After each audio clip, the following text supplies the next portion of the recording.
विद्यार्थियों, आज मैं बुखार से संबंधित प्रश्नों को पूछ रही हूँ।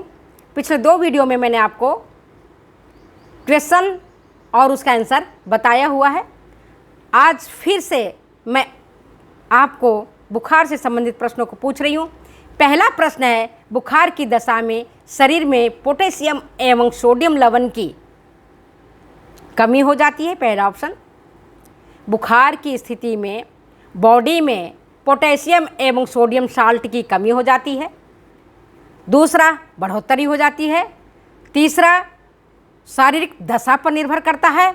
और चौथा, इनमें से कोई नहीं। सही ऑप्शन क्या है?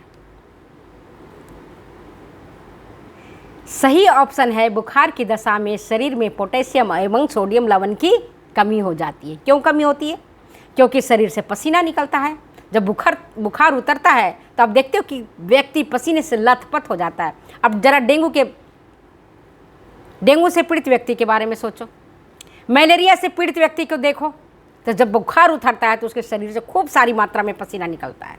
और वो पसीने में केवल पानी नहीं निकलता है, पसीने के साथ केवल गंदगी नहीं निकलता है बॉडी का, बल्कि उसके साथ सोडियम और पोटेशियम लवण भी बाहर निकल जाते हैं।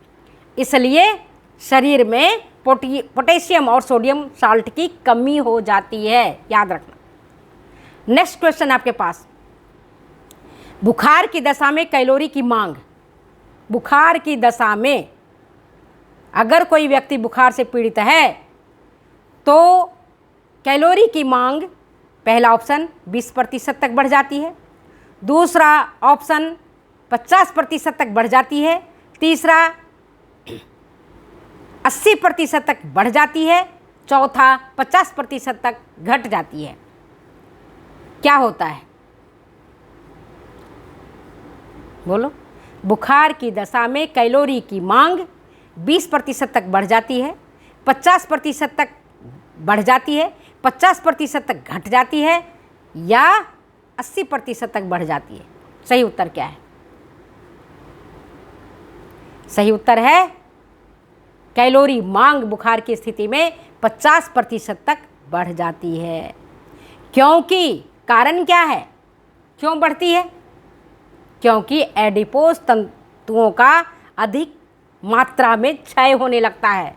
एडिपोज तंतु जो हमारे त्वचा के नीचे, स्किन के नीचे संग्रहित रहते हैं, वो सारे डैमेज होने लगते हैं, सारे के सारे लॉस्ट होने लगते हैं, जिसके कारण रोगी व्यक्ति को कमजोरी आ जाती है। इसलिए जब बुखार उतर जाए तो रोगी व्यक्ति को उच्च कैलोरी युक्त, हाई कैलोरी युक्त फूड दिया जाना चाहिए। समझ गए बात को? नेक्स्ट क्वेश्चन देखते हैं। बुखार की दशा में प्रोटीन की मांग दैनिक मांग से कितना? 50% तक बढ़ जाती है। दूसरा 25% तक बढ़ जाती है। तीसरा 75% तक बढ़ जाती है। और चौथा, बुखार का प्रोटीन मांग से कोई संबंध नहीं है। बुखार का प्रोटीन मांग से किसी तरह का कोई संबंध नहीं है। सही उत्तर क्या है? सही उत्तर है, बुखार की दशा में प्रोटीन की मांग 50% तक बढ़ जाती है। जितनी मांग कैलोरी की बढ़ती है उतना ही प्रतिशत की मांग प्रोटीन की भी बढ़ती है। मैंने पहले भी वीडियो में बताया था। प्रोटीन का चयापचय दर में वृद्धि हो जाती है, इसलिए प्रोटीन की मांग बढ़ जाती है। और प्रोटीन भी कैसा दिया जाना चाहिए रोगी व्यक्ति को?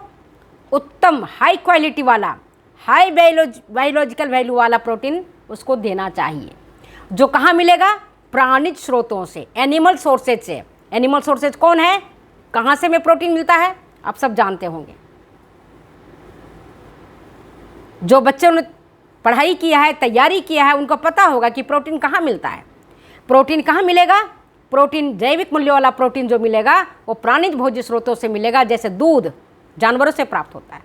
और दूध से जितने भी प्रोडक्ट आप बनाते हो, किसी व्यक्ति को दूध अच्छा नहीं लगता है तो दही दे दो, दही नहीं अच्छा लगता है छाछ दे दो, छाछ नहीं लगता है पनीर दे दो, पनीर नहीं अच्छा लगता है मावा दे दो, मावा नहीं अच्छा लगता तो खीर बना करके दूध में दो, सेवइयाँ बना के दो। किसी न किसी फॉर्म में दूध से बने प्रोडक्ट को उसको देना चाहिए। ठीक है।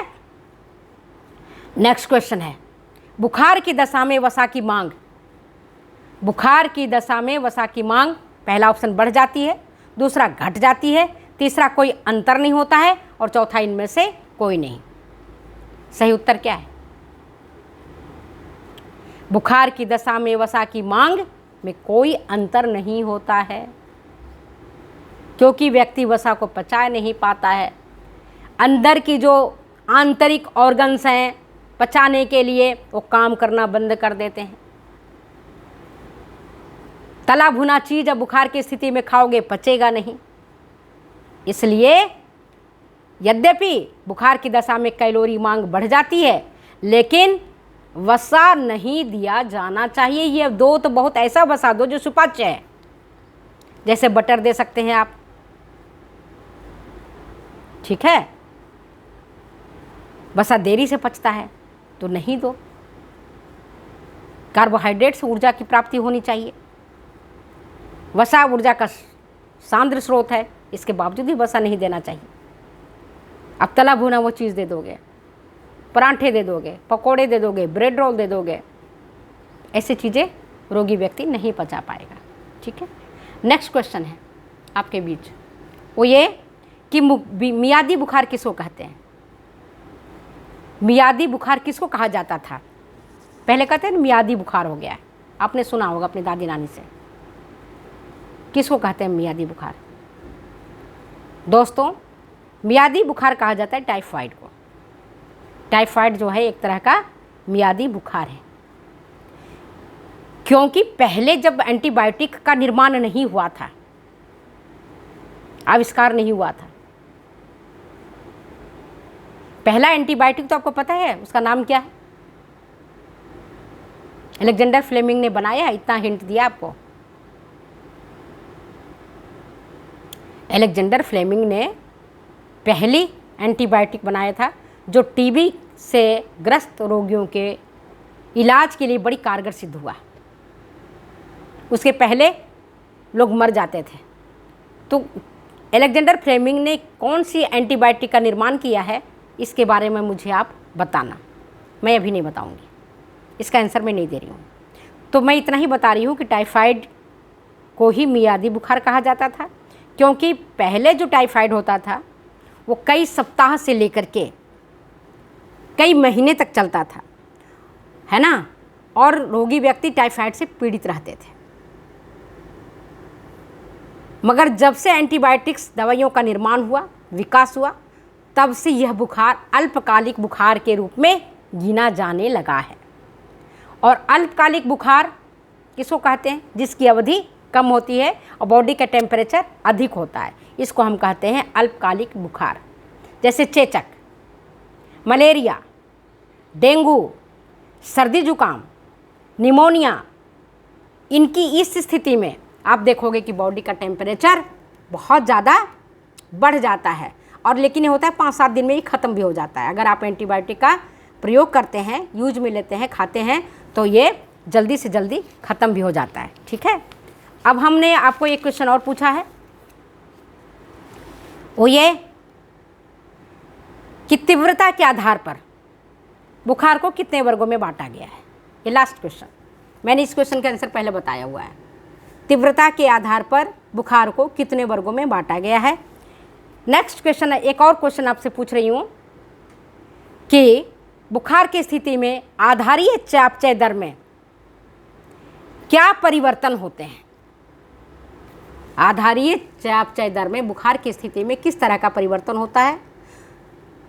क्या बॉडी का बेसल मेटाबॉलिक रेट बढ़ता है, या बेसल मेटाबॉलिक रेट घटता है, या बेसल मेटाबॉलिक रेट में कोई किसी तरह का कोई चेंजेज नहीं आता है। तो मैं अपने वीडियो को यहीं पर विराम देती हूँ और फिर देखती हूँ कि कितने बच्चों ने कितनी अच्छी तरह से पढ़ाई किया है, क्योंकि बुखार पर मैंने 3 दिन तक लगातार पढ़ाया, आपको बुखार के बारे में डिटेल से पढ़ाया है। इसलिए आप ये नहीं कहोगे कि बुखार अब मैडम आपने पढ़ाया नहीं है, अपने सीधे सीधे क्वेश्चंस करा दिए। क्वेश्चंस हम करा रहे हैं पहले पढ़ाने के बाद। तो बुखार आप जानते ही हो, बुखार की स्थिति में बॉडी का बेसल मेटाबॉलिक रेट पहली बात है इंक्रीज हो जाता है, बढ़ जाता है। कैलोरी का भी बेसल मेटाबॉलिक रेट सामान्य दशा की अवस्था में, बुखार की दशा में 50% तक बढ़ जाता है। प्रोटीन में भी, प्रोटीन के भी बेसल मेटाबॉलिक रेट में 50% तक की वृद्धि होती है चयापचय दर में। कैलोरी में कैलोरी मांग बढ़ जाती है, प्रोटीन की मांग बढ़ जाती है, सोडियम और पोटेशियम लवण की मांग बढ़ जाती है, केवल वसा की मांग नहीं बढ़ती है, ये ध्यान रखना। तो चलिए हम वीडियो कहीं विराम देते हैं, फिर मिलते हैं अगले वीडियो में अगली बातों के साथ।